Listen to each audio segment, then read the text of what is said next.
Well, hi.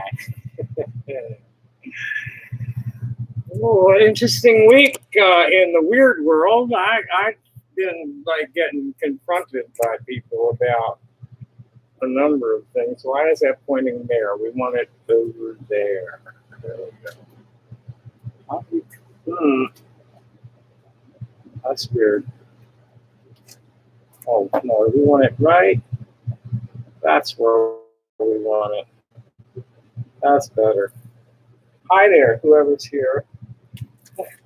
What a weird fucking week y'all weirdos were having. Uh,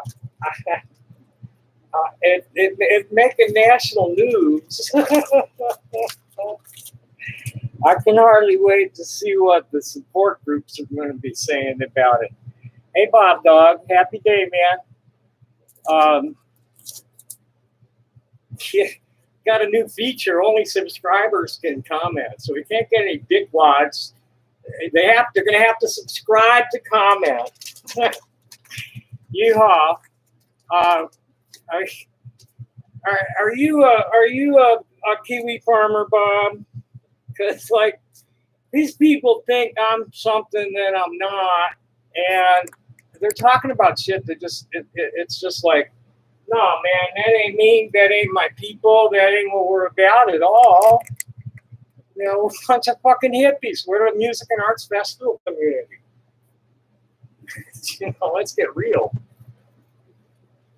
What, Kiwi Farms, you don't know what that is? How long have you been subscribing to me?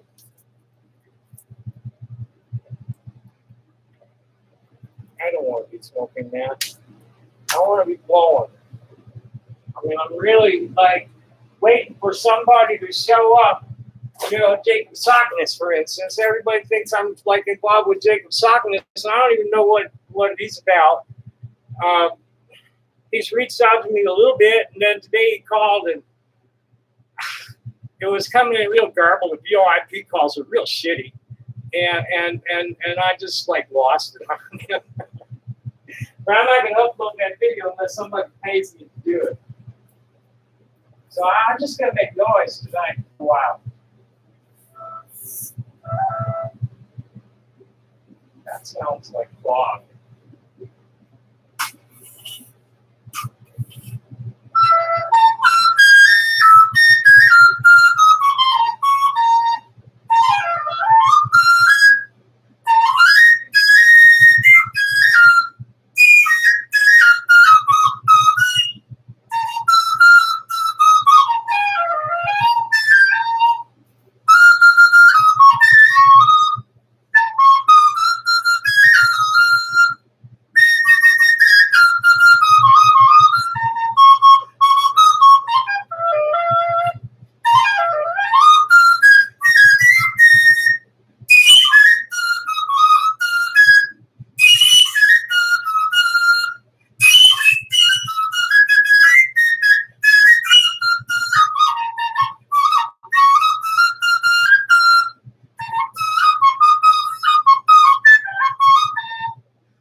Anybody else here?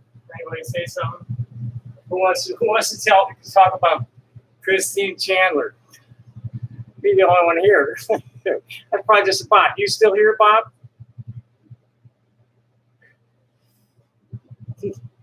I might read some of that shit later. No, there's no point in publicizing that. I got two people telling me that they are like censoring me hard over at Kiwi Farm, so it's just no surprise. I thought they were just moving everything. They're saying they're moving this into. I can get a puff less. I've been shitting all over the internet for 20 some odd years now.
Yeah, so you're the only one.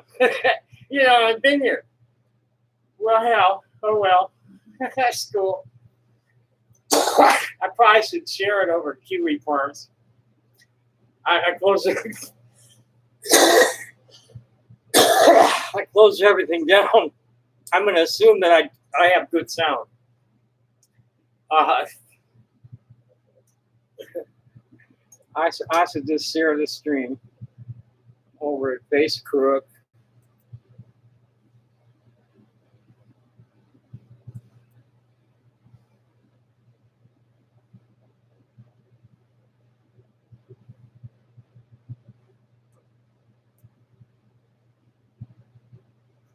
And over at Kiwi Farms. I've been working all week. My friend died last Sunday, and I haven't heard from anybody all week. And I suppose I should call this evening. Somebody. Okay. I think Kiwi Farms might be down. I got a bad gateway error earlier.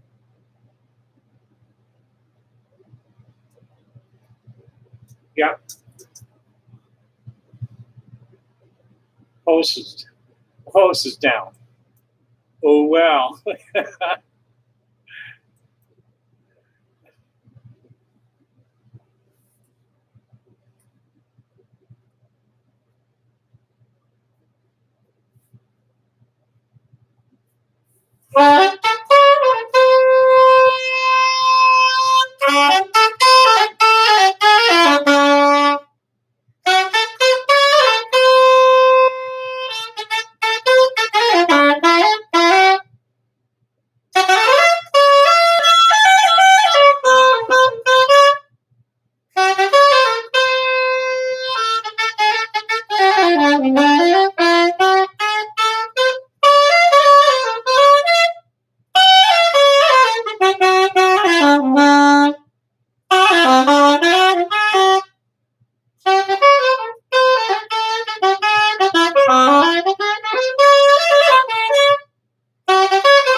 I need to not run off the mouth too much. The less I say, the more it makes sense to people. This horn is just so much better than the old one.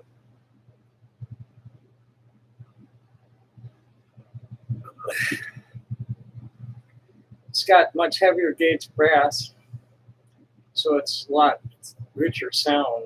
It doesn't sound as tinny as the other one did. So much more tone.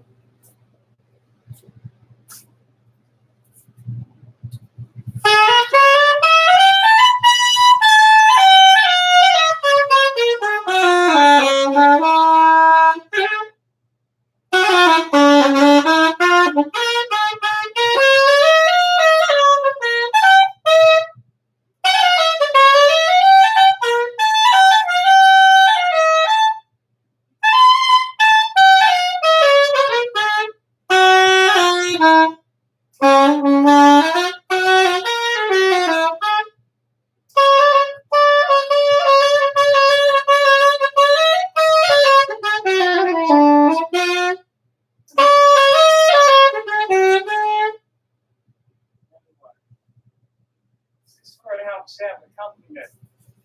It's like, okay, why? That almost makes sense, but it needs help.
So maybe I'll pick up a few subscribers tonight. Well, hello, Yamburger. Who are you?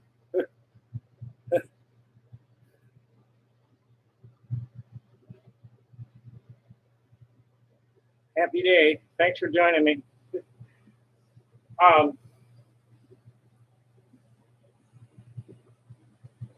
Yeah. I think Kiwi Farms has a problem tonight. Besides me. And besides Sockness. Let's see if we can get them up now. Nope.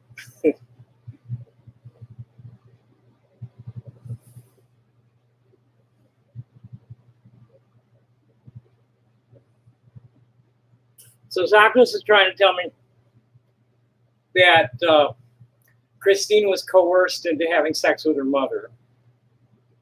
And then when she talked about it, everybody called in the cops when sent them the recording. So now she's in jail, and her trial is her next court date's in October, and she's ordered held without bond.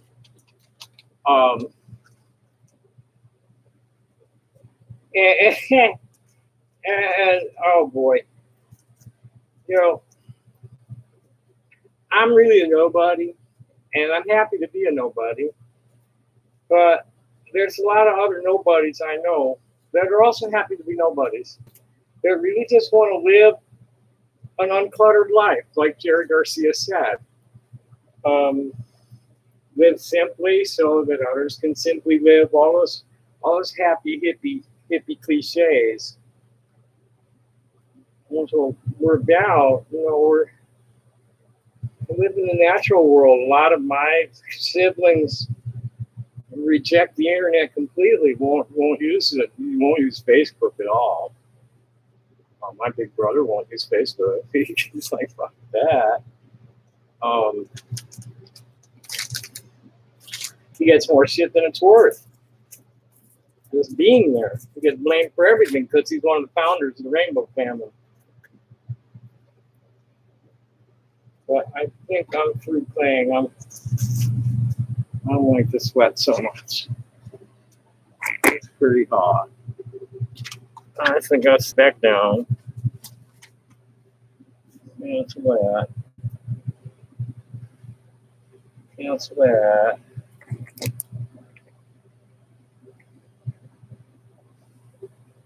So do we have any requests? I really, I have a few things I've been wanting to read about Indigenous peoples' rights and the power of the minority. In the summer, I don't know that one, and that's a good tune. I don't know that one. I'm sorry. I don't even have the music for it. I could probably play it if I saw a sheet, but I don't have it.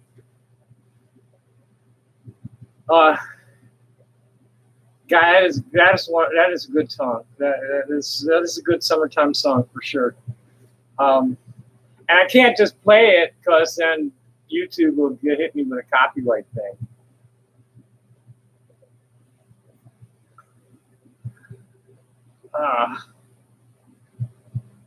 But let's give this. Whoops, I don't want to do that. We want to check the bookmarks.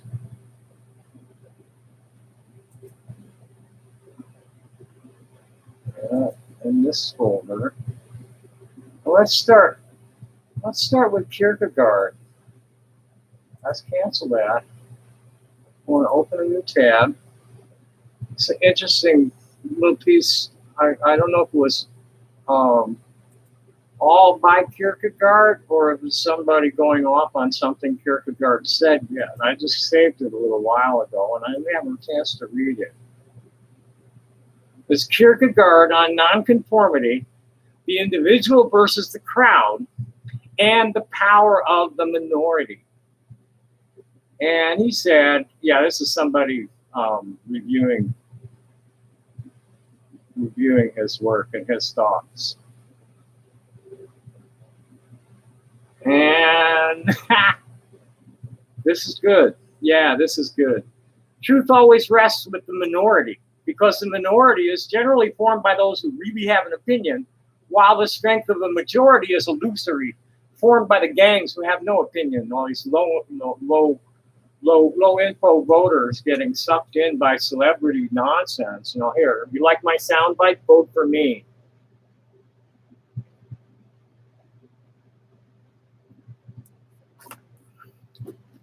When you adopt the standards and the values of someone else, Eleanor Roosevelt wrote in her spectacular meditation on happiness and conformity.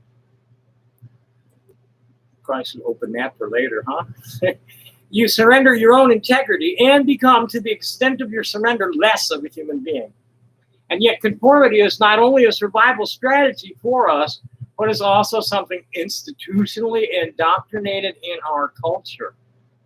A century earlier, the great Danish writer and thinker Soren Kierkegaard, who lived from May 5th, 1815 to November 11th, 1813, so yeah, they died young back then, celebrated as the first true existentialist philosopher and active proponent of the benefits of keeping a diary.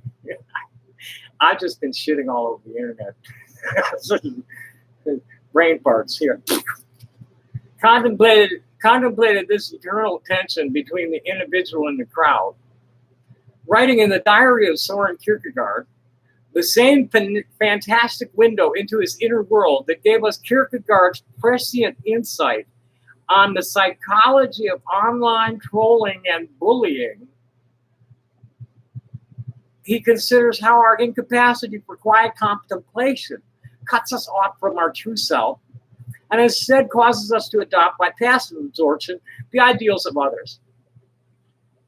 And there was a sublink here, Why Haters Hate. Kierkegaard explains the psychology of bullying and online trolling in 1847. We'll read that one too. Is anybody still here? Are we paying any attention yet? This is all about you boys. Do we have any new subscribers that want to troll me? That's interesting. Showing that they don't care about me or caring that I should know that they don't care about me still denotes dependence. You're my bitches, man. You know, you may be toxic, you may hate me all you like. You're dependent on me. Your social circle can't exist without me for you to ridicule for all sorts of stupid reasons that are really mostly projections and denial of your own dysfunctions. I guess I should keep a diary. I've been trying, but it just gets lost. And I'm not even keeping up with the Substack. I don't know. I don't care. I just don't care. You either were there or you missed it. There's a form of envy which I frequently have seen examples in which an individual tries to obtain something by bullying. If, for instance, I enter a place where many are gathered, it often happens that one or another right away takes up arms against me by beginning to laugh. Presumably, he feels he is being a tool of public opinion. But lo and behold, if I then make a casual remark to him, that same person becomes infinitely pliable and obliging. Essentially, it shows that he regards me as something great, maybe even greater than I am. But if he can't be admitted as a participant in my greatness, at least he will laugh at me. But as soon as he becomes a participant, as it were, he brags about my greatness.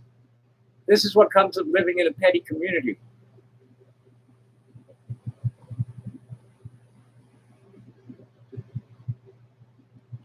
Benjamin Franklin effect.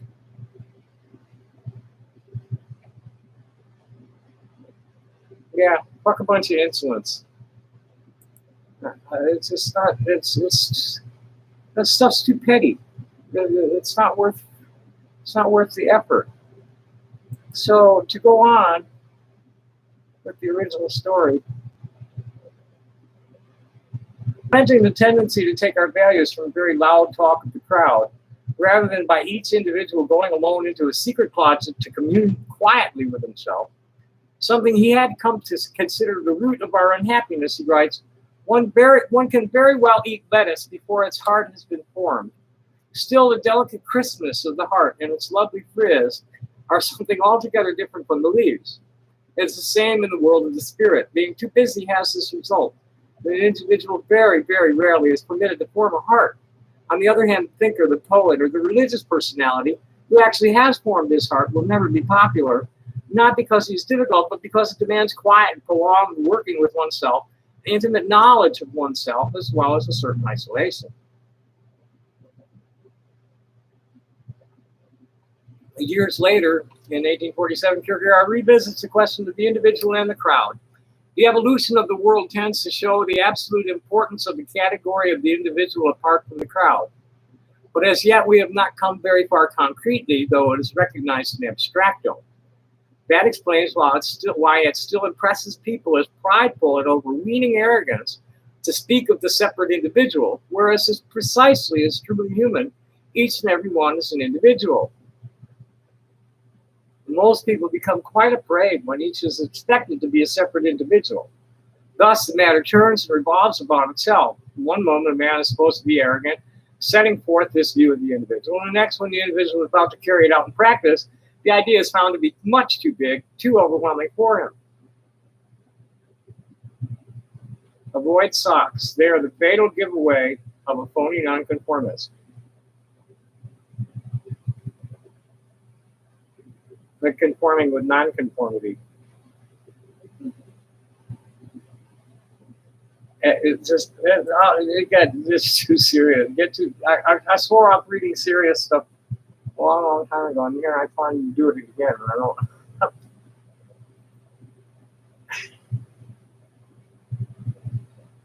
Water's life, and carbon is what makes life, and we just have to drink a lot of water and move our carbon a lot, and make sure we put more carbon back into the soil than we put into the atmosphere. Beyond that, you know, as in Ecclesiastes, it talks about anything more than chasing after contentment, inner peace is vanity, chasing after wind. And you know what? I'm kind of bored. I really don't want to read anything. I worked all day, and I got a couple of days off, and maybe I'll be back again live later. I don't know.